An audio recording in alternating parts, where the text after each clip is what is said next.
2. Menjatuhkan pidana kepada terdakwa oleh karena itu dengan pidana penjara selama 4 tahun.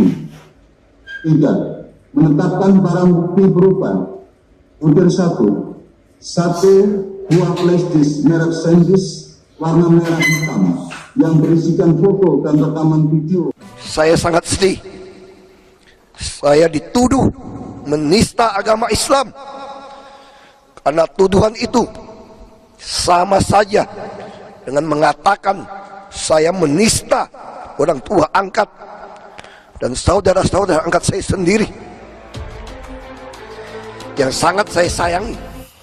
Dan kalimat selanjutnya daripada Pak Ahok, jika Anda menjolimi saya, maka yang melawan Anda adalah Tuhan yang Maha Kuasa, yang Maha Esa. Dan percayalah, saya akan membuktikan satu persatu akan dipermalukan nanti. Nah, teman-teman sekalian, itulah apa yang disampaikan oleh Pak Ahok di depan majelis hakim yang memutuskan bahwa dia dinyatakan salah dan menista agama Islam. Dan akhirnya dia divonis 2 tahun penjara. Dan dia menjalani itu, teman-teman sekalian, selama 2 tahun.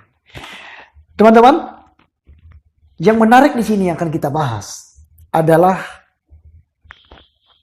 doa Ahok yang disertai dengan seruan hati dan kesedihan hati yang paling dalam, teman-teman sekalian.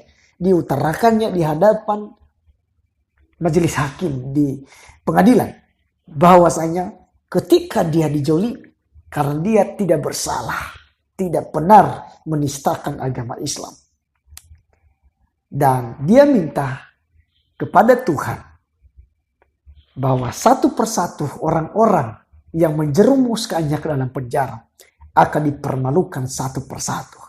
Dan itu sudah terbukti, teman-teman sekalian. Ada begitu banyak sekali orang-orang yang menggiring opini pada waktu itu sudah ditangkap. Bukan karena mereka memasukkan Ahok dalam penjara. Bukan, teman-teman sekalian. Tetapi Tuhan akan membuka semua aib mereka. Tuhan membuka semua kedok mereka yang selama ini ternyata mereka hanya berbaju agamis, kata Denny Siregar. Karena nanti teman-teman sekalian di akhir video ini kita akan mendengarkan komentar dari Bang Denny Siregar. Saya sangat senang dan bahkan bersyukur juga ya punya orang yang luar biasa sekali seperti Bang Denny Siregar ini yang memang berbicara sesuai dengan fakta realita yang terjadi saat ini. Nah, teman-teman, kok bisa doa Ahok ini bisa dikabulkan oleh Tuhan? Tentu ini menjadi pertanyaan buat kita. Tapi dengarkan firman Tuhan, teman-teman sekalian, supaya kita lagi tidak bertanya-tanya. Yakobus 5 ayat 16 berkata, doa orang benar sangat besar kuasanya bila dengan yakin didoakan. Apa yang disampaikan oleh Ahok di depan hakim pada waktu itu, doa yang begitu agung, ucapan yang penuh dengan kuasa. Karena Ahok adalah orang benar. Kenapa Ahok dikatakan sebagai orang benar?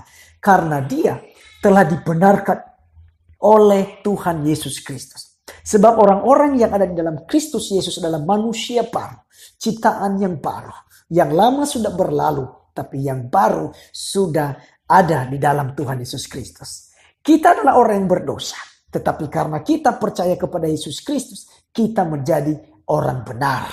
Ya, makanya firman Tuhan katakan bahwa orang-orang benar akan mendapat bagian dalam kerajaan sorga. Saya dan saudara yang percaya kepada Tuhan Yesus Kristus, percayalah bahwa Anda akan memperoleh bagian yang indah dalam kerajaan sorga bersama-sama dengan Tuhan Yesus Kristus. Jadi teman-teman, itulah fenomena yang terjadi di tahun 2021 ini, dan kiranya ini bisa menjadi motivasi menjadi teguran dan sekaligus untuk menjadi pedoman agar kita bisa berhati-hati untuk melangkah ke depannya. Tuhan Yesus memberkati kita teman-teman. Saya tidak panjang lebar untuk berbicara, tapi mari kita mendengarkan apa yang disampaikan oleh Bang Denny Siregar yang tentunya akan menghibur kita di video kali ini. Tuhan Yesus memberkati kita semua. Salam. Ya, menjatuhkan pidana kepada terdakwa oleh karena itu dengan pidana penjara selama 4 tahun. 3. Menetapkan barang bukti berupa butir 1 buah flash disk merek SanDisk warna merah hitam yang berisikan foto dan rekaman video. Saya sangat sedih. Saya dituduh menista agama Islam. Karena tuduhan itu sama saja dengan mengatakan saya menista orang tua angkat dan saudara-saudara angkat saya sendiri yang sangat saya sayangi.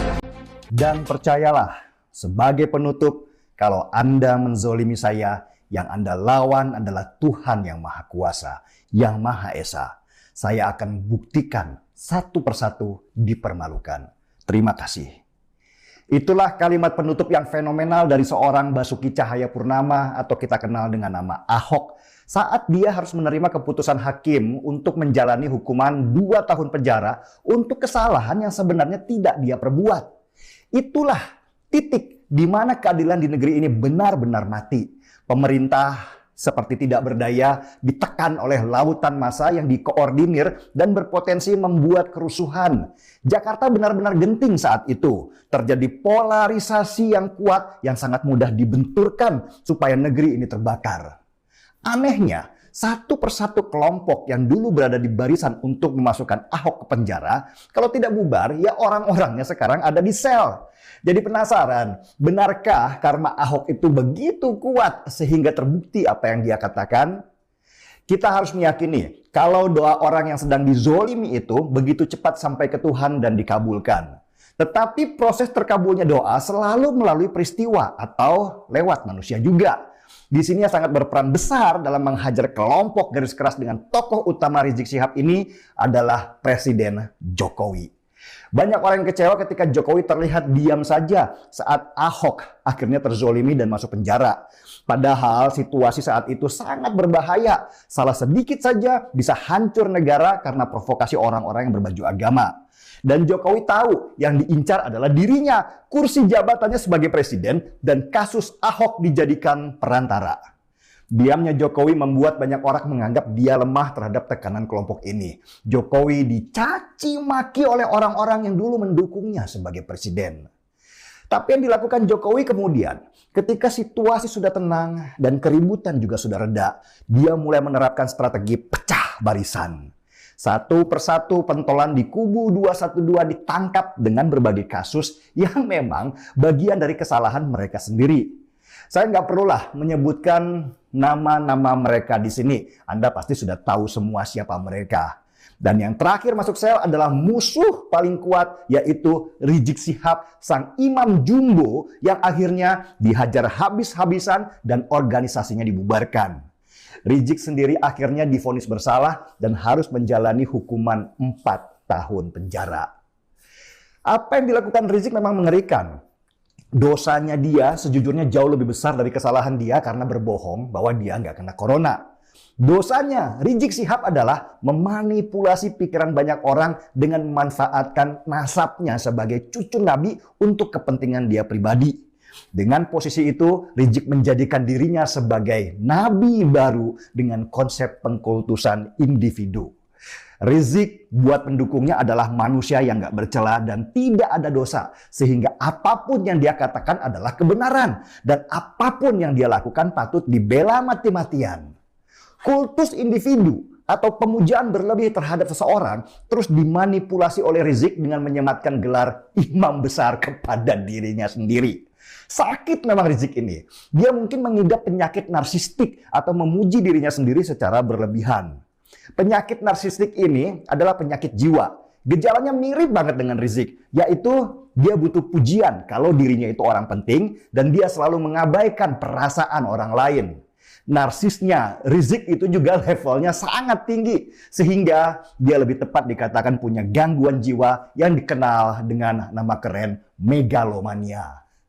Kasihan sebenarnya kalau saya melihat Rizik yang terpenjara dalam pemujaan dirinya sendiri secara berlebihan. Tapi dampak yang dia lakukan itu akan sangat merusak. Orang yang percaya bahwa dia adalah cucu Nabi yang tidak berdosa akan melakukan apa saja untuk melindunginya, termasuk membunuh orang kalau bisa. Rizik sendiri mengakui kalau pemujaan orang terhadap dirinya datang dari umat yang polos dan lugu. Dalam artian umat polos dan lugu itu adalah umat yang gampang dibego-begoin sama Rizik dan saudara-saudaranya. Tapi umat yang bego, polos dan lugu ini kalau diperintahkan serang, maka mereka akan seperti robot yang bisa menyerang dan merusak apa saja karena mereka nggak mampu berpikir. Ketidakmampuan mereka berpikir memang sudah sejak lama diprogram sejak awal. Supaya mereka manut saja apa kata ulama, karena ulama adalah jalan menuju surga. Jadi sudah seperti robot yang tidak punya akal untuk memilih mana yang salah dan mana yang benar. Itulah kenapa ketika Rizik memprovokasi di sidang, jangan salahkan saya kalau ada jutaan umat yang datang ke pengadilan karena imam besar dihina. Maka ada orang-orang atau robot-robot itu yang terpancing untuk memobilisasi dirinya datang ke pengadilan dan terpanggil untuk membebaskan Rizik. Mereka teriak-teriak jihad atau syahid sebagai jalan menuju surga. Meski anehnya ketika disemprot water cannon, mereka serentak lari. Rupanya mereka lebih takut masuk angin daripada masuk surga saat itu juga. Ahok mungkin sekarang sedang tersenyum. Doanya terjawab sudah. Satu persatu yang menzolimi dia sudah masuk penjara. Tinggal Rizik yang mau tidak mau harus tinggal lebih lama di kamar sel yang katanya panas dan gerah.